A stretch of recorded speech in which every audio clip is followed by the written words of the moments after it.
product review. What is up, bros? This is Matt from CODAnonymous, and I'm going to be doing a review of my brand new SCUF gaming controller. Give you guys some pros and cons. If you guys have any questions about the product, please feel free to ask in the comments.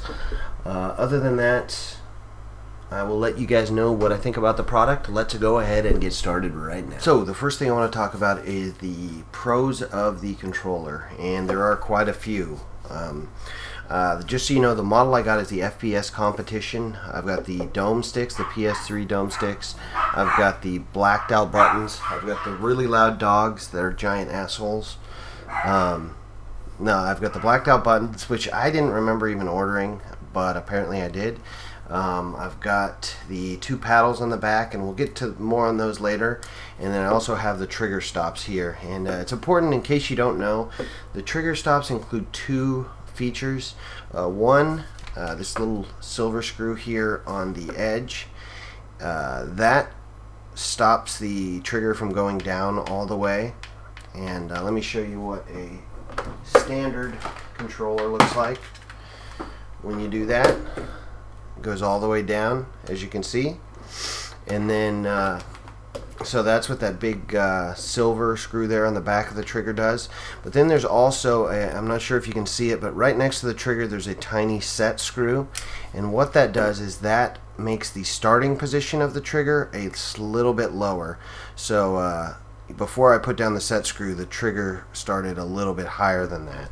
And I'm not sure in comparison if you can quite see that, but side by side hopefully you can. So basically the net result of both those adjustments is that you barely have to push this down, and doesn't go all the way back up, so you can fire very rapidly. And so that is it for the extra features that I got. As far as the buttons go, I actually kind of made a mistake. So the little paddles on the back, you have to pick which buttons you'd like them to act as when you order your controller. And most people do the B button on the right side, or it's going to be knife, the knife function in Call of Duty.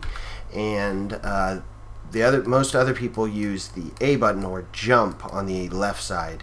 And I was biased from using the Onza, and the Onza is set up in a way where it's hard to press the extra added buttons, which are extra paddles, and still aim. So being able to jump isn't that useful when you can't also aim. But this obviously is not set up that way. You can press the paddle and press any button up here very, very easily. So I should have taken that into account when I ordered. So what did I programmed this as the back button, because that's what I used when I was using the Razer Onza controller. And also the back button on that controller was in a very awkward place, so it made sense for that controller. I suppose I get some advantage by not having to pull my finger off the by not having to lift my finger from the aim stick to check the scoreboard.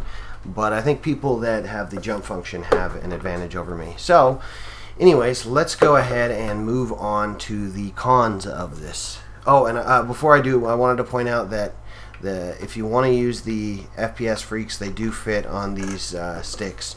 So yeah, and they're real easy to put on, just like the Xbox, which you know, I guess they work for PS3, so of course they'd work for the PS3 sticks. But I just wanted to point that out so you guys know it. And so the cons.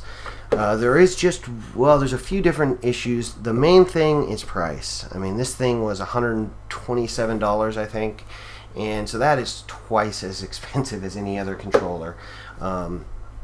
It is very sturdy. It's a first-party Xbox controller that's hand-modded, so it's very, very sturdy. It seems like a solid product, but you pay for it. So that's the first con. The next thing is the set screw that I mentioned, the adjustment to tweak the starting position of the triggers. That has a very sketchy set of threads here. So in case you didn't realize, you have to make this adjustment for different games. So for Battlefield 3, this setup right now is not going to work. This is a COD setup, and so you know, when you press this button down, it might not shoot, because Battlefield 3 and Call of Duty have a different triggering point for this trigger. Triggers at a lower point.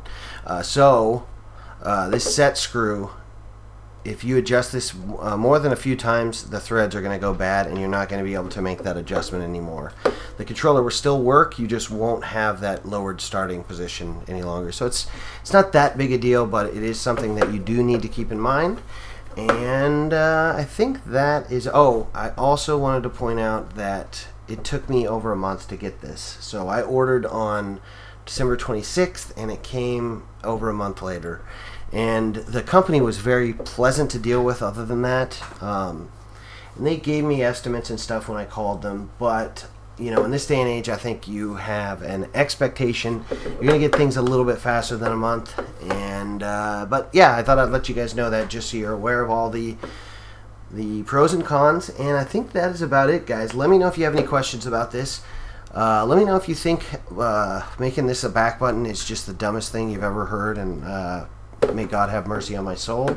Or let me know if you think people who use the jump button are dirty, rotten cheaters. So anyways, guys, thanks for watching, and I've got an Astro A40 review coming up soon. Those are my Astros. And oh, I've got a few other bits of gear. This camera I'm using and a new keyboard. I wanted to do reviews of that as well. But I will see you on the next episode, guys. Peace.